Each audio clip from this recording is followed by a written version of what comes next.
You're watching Inside Automotive with Jim Fitzpatrick. Hey everyone, Jim Fitzpatrick. Thanks so much for joining me on Inside Automotive here at CBT News. Today we are joined by Geoffrey Pohanka, NADA board member and chairman of Pohanka Automotive Group, and Cameron Johnson, who's the chairman and CEO of Magic City Automotive Group. Today, gentlemen, we want to talk to you about this pending tariff situation that President Trump is so passionate about. Looks like it's going to take shape right now on April 2nd. Assuming that there's no changes, and with, as you know, with President Trump, maybe there's a last minute change on that. But assuming for the moment that there's not going to be, I'd like to get your feelings on this and what you think the short-term and long-term impact will be on the industry that we're all in. So, Jeff, let me start with you. Talk to us about this. When these things come about in the industry, we've been through so many things now in the industry. What's the first thing that comes to mind? What are your concerns out there as it relates to these tariffs? Clearly, there's disruption in the marketplace. We always like certainty, but we see the short game, I think. This is a long game type situation of trade, which automotive is now, because it's so important to industries, is an important way of getting someone's attention. Mm-hmm. And I think it's more complicated than we think. It's not just retribution. There's a plan here, but not well described to us. So we're left in the lurch. And I don't think we know what the final form of the tariffs will be until they're announced. So there's even uncertainty about uncertainty. Yeah. As you know, I interviewed Senator Bernie Moreno, a car guy himself, about this very topic on Friday. And he laid out, for our viewers exactly how these tariffs will work, or at least gave us a little more information on them. And the more he talked, it seemed like it wasn't going to be as bad as I originally thought when you hear about 25% across the board on all these imports. But it's kind of a stair-step program with regard to parts and certain engines. And if the car is built in Mexico and Canada, there's some things built in the system to protect some of those concerns, or to answer some of those concerns. But I agree with you. I think that this is a long-term play that President Trump is thinking on this. So Cameron, let me get from you what is your take on this when this situation comes about and you hear 25% tariffs across the board? Well, like Jeff alluded to, uncertainty is always hard in business because we like to be able to make a decision and then go with it. For us, it's really right now reassuring our customers, reassuring our employees, trying to maintain the best we can on the market, both on new cars and balancing our inventory and how there may be some price impacts, but also there's an immediate impact in the used car market. And we were already in a situation like we have been for the past 5 years on the used car market, having a major shortage.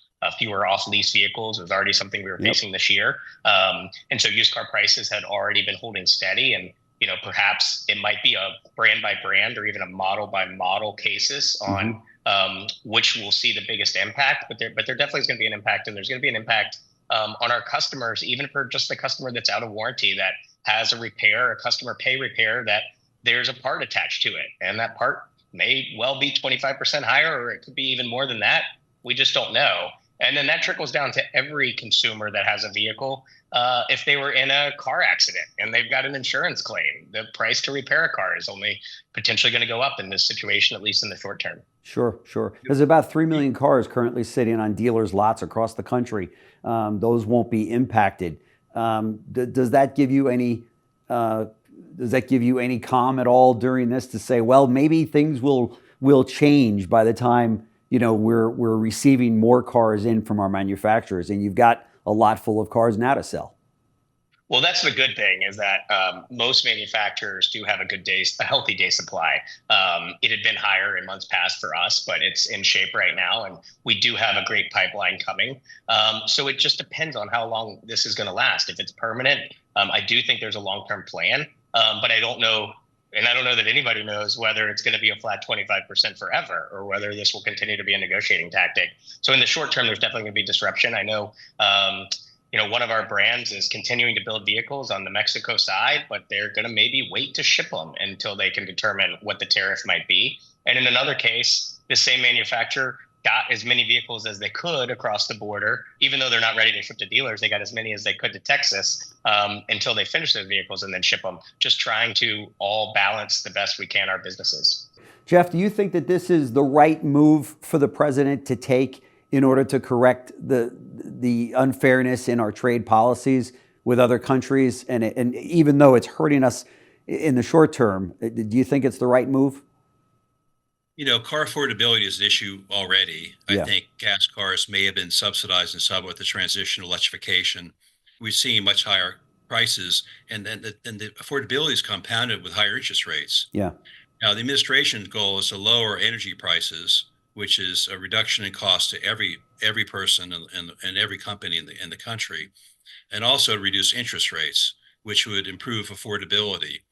But I think the long game with this we have to look at is something that's very interesting. Everyone in the Titanic was safe until they hit the iceberg. This country is headed in the wrong path. Yeah.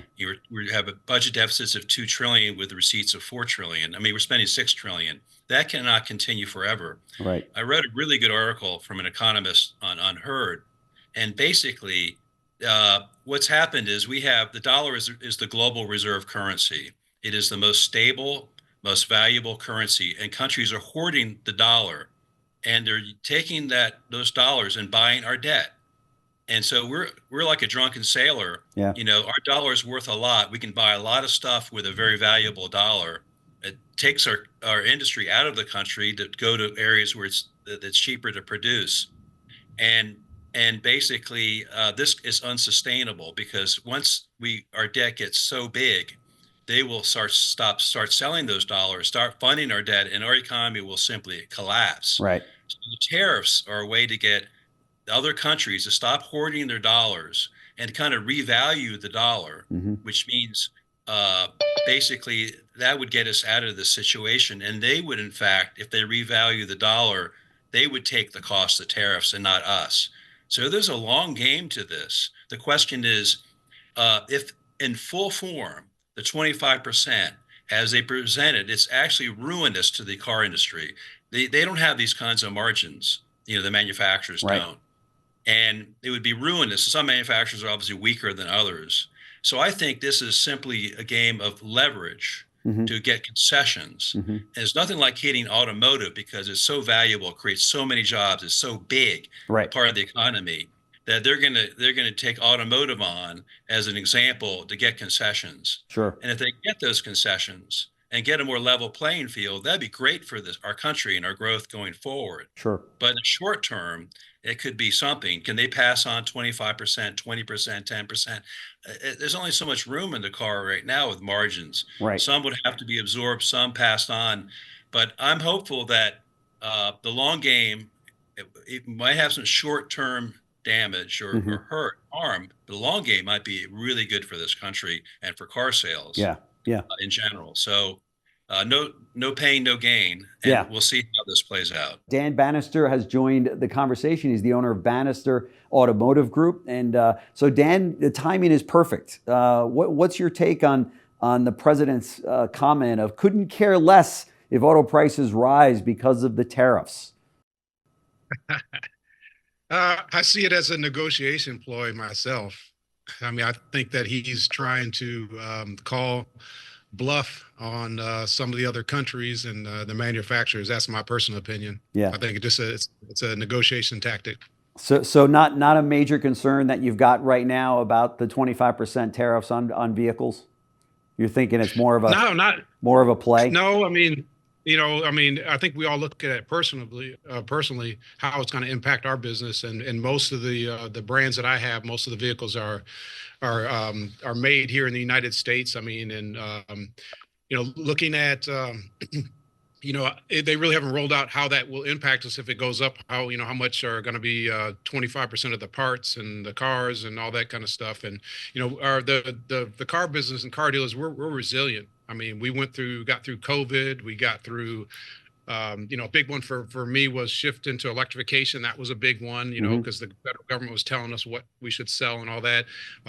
2008, the financial crisis, the home car, we got through that. Rise in interest rates. We've seen it all, and we will always figure out a way to survive. Yeah. We just need to know the rules of the games, and we'll figure it out. And obviously we don't want 25% increase on cars and all that kind of stuff. But you got to look at this. So, over the last 3 or 4 years, we had a significant increase on the price of cars, a significant increase on the interest rates, and we've still been able to survive and get through all that. And, I guess if this is something that's not just temporary, then it'll be another hurdle that we have to figure it out. But one thing that, as the real estate market and the car business goes, so does our economy, and we need to make sure that we're there and we're ready to go and to be able to shift and move whenever need be. Dan, do you think that that this in the long term, in fact, I interviewed Senator Bernie Moreno, and he sees this as a national security issue, that we need to have more manufacturing here at home on U.S. soil. Do you see it like that? That it could be a national security issue? I do, and I think it's not just the car industry is only part of it. But I think that COVID really showed us that we don't manufacture as much stuff as that we need to and that we should, and we have to be self-sufficient. It's great that we were able to get low-cost goods, for temporarily from other countries and all that, but we need to not be relying upon other countries to supply the goods and services that we need. And I think this is a step in the right direction. It's not really. I don't think all of us weren't really ready for that, but we saw what Trump promised that he was going to do when he ran for office, and now he's just fulfilling the promise. And whether you're a fan of his or not, you have to see value in more stuff being made here in the United States and offering higher performing, higher paying jobs and jobs that don't require a 4 or 8 year degree, that people can go get a really good income and make a career like it used to be back in the day with the automotive industry and the steel industry and many other manufacturing industries. And one of the things I remember when a politician said a few years back that manufacture would never come back to the United States. Well, I think that right now we're seeing that it can, and and I've seen reports of different car companies changing the perspective and bringing the manufacturing back here to the United States. So I think that anytime that we can build and produce things here in the United States is always a good thing. No question about it. Cameron, do you think that'll get the job done? You think that OEMs will set up and say, hey, we need to start building factories immediately on U.S. soil? Well, I think the uncertainty plays to them as well, because, building a plant doesn't happen overnight. And so they need to know if these tariffs are going to be permanent. Well, then sure, maybe a 3-year plan is to, make a big financial commitment to new plants here. But if it's temporary, then everything didn't have the effect that it was supposed to have if this did go away in 8 weeks. So we're just going to have to all see, how this shakes out. But it's definitely got all the OEMs and all the countries sort of on their heels right now. Yeah, that's right. Jeff, BMW actually ships out more vehicles out of the U.S. from their facility in South Carolina than they actually sell here. Is that possible that we're going to start to see U.S. as the number one leader among foreign brands, not just building them here, but shipping them across the border? I think that's the biggest BMW plant in the world, in South Carolina. They export like half their cars. Yeah. It takes so many years to build a plant. Yeah. And we have overproduction already. The government has subsidized massive amounts of construction for EVs and battery facilities. Oh, yeah. A lot of surplus production. I mean, they could probably convert maybe some of the EV plants. They're hopeful to close their ICE plants, and then they'll have an EV plant. Everything will be the same, but it's not going to be like that. They have to keep their ICE based on Trump's policies, which are probably the right ones. Keep the ICE plants open. Now you have an underutilized EV plant. So maybe those EV plants could be more, build different types of products. Sure. I'll tell you, it's very tough right now to be a manufacturer, because most of them are global manufacturers. And China is a very important market, biggest in the world, 10 million more than the United States. Yeah. The Chinese domestic brands are pushing the foreigners out, and they're all losing market share, which is costing them. And then Europe's going 100% EV by 2035. And we're going to go consumer decides EV level of adoption. I mean, these are all 3 different markets. And now you add the tariffs on top. I mean, the manufacturers are between a rock and a hard place. And when the manufacturers get weakened, the dealers are going to feel the brunt of that. That's right. My concern is the global market and all these moving parts. Yes. And I agree with Jeff. So, looking at what the manufacturers had to deal with EV, they had to have, and the EPA mandates that they had, and they had to fit all their cars that they were building into this little thing. And, and one of the brands that I had got, fined millions of dollars because they didn't hit those standards. So you're talking about, focusing all these dollars against EV where the market isn't there, or the society is not ready for that mass adoption, and all these manufacturers spending all this money on EVs. I mean, that's really impacted the manufacturers too. So I agree. I mean, the manufacturers, I'd be pulling my hair out if I were them, because you got it coming from the federal government, you got it from the EV mandates, the EPA mandates. You got consumers trying to figure out this and what's the right car and what do I do this. And when we went through COVID, and it seemed like everybody wanted a EV at that time, or I think that was right around the time. And then we came out of that, and then hardly anybody wanted. I mean, because I remember I have a Ford dealership. We had the Lightning that people were waiting. We had 300,000 orders. I know. Now we don't have any orders. So That's right. I mean, it's just interesting how it all pans out, and that's why I said, the manufacturers have it bad, and the dealerships are just waiting to see, what the rules of the game are. We'll figure it out. But obviously, we don't want tariffs, because it impacts the customer. It's going to impact us, and it's going to impact the manufacturer. But if it's going to bring back manufacturing, and this is just my opinion, that if it's going to bring back manufacturing to the United States, I think that's a good thing, and I would be willing to take a little bit of pain short term in order to make that happen. But long term, it's not something that we want to see, I think, as a dealer body and as consumers. So if you had the president's ear, and maybe you do, maybe he watches CBT news every morning to get the real news about the automotive industry. But if he were listening, let's just kind of make believe right now. What would your message be to him? Stay the course. I mean, I'm hearing that you're very supportive of where we are and where we need to be. And if there's a little bit of pain, so be it. But what would your message be to him? I mean, I think that we do need to stay the course, and again, I hope this isn't a long-term, play. I don't want to have a Ukraine war or whatever, Russia war, but, yeah. I'd like to, hit it between the eyes real quick, and hopefully, that will get the manufacturers to want to bring their plants back here and to build more. And again, but most of mine already are building cars. But one of the things that I think that would really help the car business and our consumers is one thing that he mentioned is being able to deduct interest off of your tax returns. Right. And I'm not that old, but I'm old enough to remember when I believe you could do that, and your interest off your credit card statements. I believe those are two of the things. But I think that would probably spur the automotive industry. If you buy a car that's made in the United States, it doesn't matter the brand, just if it's built there, that you can deduct that off your income tax returns. I think that would be huge for a lot of consumers, especially with the amount of terms. We went from the average term from 48 to 60 to 72, and now we're looking at going all the way out to 84 months. And with the increase in interest rates and the cars and increase in goods, I mean, that would be a well received in America, I believe. That's right.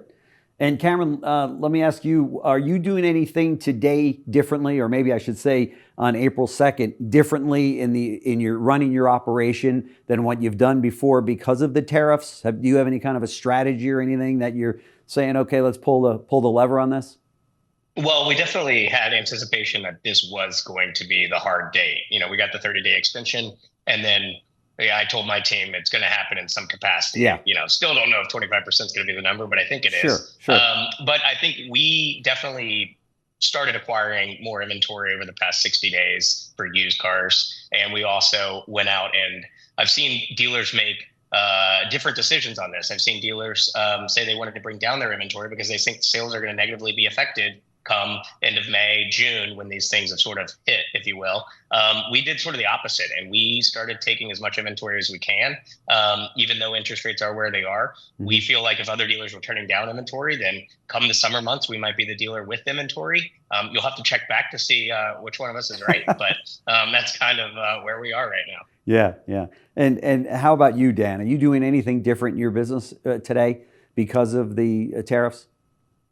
No, I mean, as a going to speaking to individual customer, maybe, hey, this is, to try to motivate them to make a decision now. But, we have stepped up our used car inventory, and we've delayed the sale of some of our wholesale cars because we expect the market to go up some. So Yeah. a few things like that, but, we're trying to do business as usual, Yeah. and who knows, we can, I think Cameron and Jeff and all of us will probably have a little bit different philosophy and approach to how we're going to deal with this. And some of us will probably be similar. Some of us will be totally different. But I appreciate Cameron's, approach to it, taking on all the inventory. And, I was one of the ones back when COVID hit that I stopped taking all the new car inventory from Nissan, and then I got burned because I didn't have any inventory. So, you're rolling the dice. I mean, who knows? Is. I mean, this Right. could be, he could announce tomorrow that everything is, that's back to normal, and Sure. all the manufacturers have agreed. So I think that there's going to be a lot of deal making behind the scenes. Sure. With the manufacturers. Hey, I'm going to promise that we're going to bring back X amount of, manufacturing in the United States or whatever. And I think that's probably, each manufacturer is going to have to stand on its own, and we'll see which ones do the best job of negotiation. And that's the ones that will probably be the least impacted by the tariffs, in my opinion. Sure. Cameron, I didn't ask you, but so I want to give you the opportunity. If you had an audience with Trump, what would you tell them right now about this as a big auto group, and what would you want them to know about?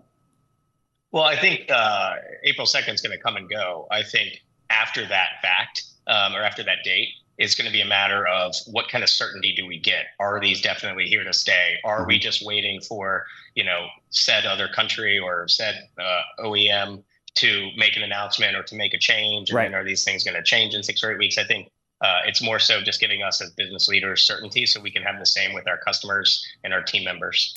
Yeah, and I think you speak for so many dealers. They just, and the market. It's that uncertainty that kills us all, or gets to us, I should say. Not kills us, but gets to us. And I agree with you, Dan. The industry has been through so many different things, and now we're dealing with this one, and we will get through it. That's what dealers do. Very resilient. They'll find a way, and so will the OEMs, for that matter. I'm sure we'll see very aggressive pricing and leasing programs that come out, and all kinds of things to roll iron. That's what it's all about. Keep the factories moving, keep the car dealers happy. And we'll figure out a way around this, right? I mean, that's seems to be. We always do. Yeah, I speak to so many dealers, and that seems to be the consensus out there. So, Dan Banister, what's that? The key is to turn negative into a positive.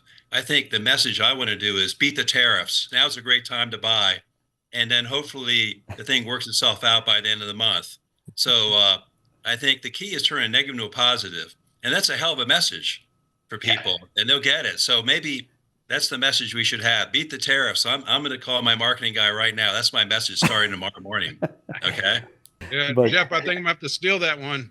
Beat the There's method to the madness. Hey, we've got tariff-free inventory right now. There you go. Tariff-free inventory. Like that's right. There's method to the madness. He doesn't do a good job explaining it.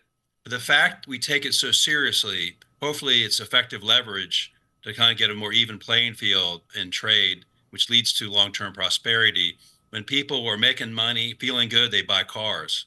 So we're a byproduct of those things, and hopefully that's what will be accomplished. That's right. I agree. Well, Geoffrey Pohanka, NADA board member and chairman of Pohanka Automotive Group, Dan Banister, owner of Banister Automotive Group, and Cameron Johnson, chairman and CEO of Magic City Auto Group. Gentlemen, thank you so much for giving me all the time that you did today to discuss this very important issue. And I'm leaving this conversation feeling a lot better about the tariffs, because it sounds like you've all come up with a solution to work in your particular markets. So thanks so much. Really appreciate it. Thank you. Thanks. Thank you. Thank you. Thanks for watching Inside Automotive with Jim Fitzpatrick.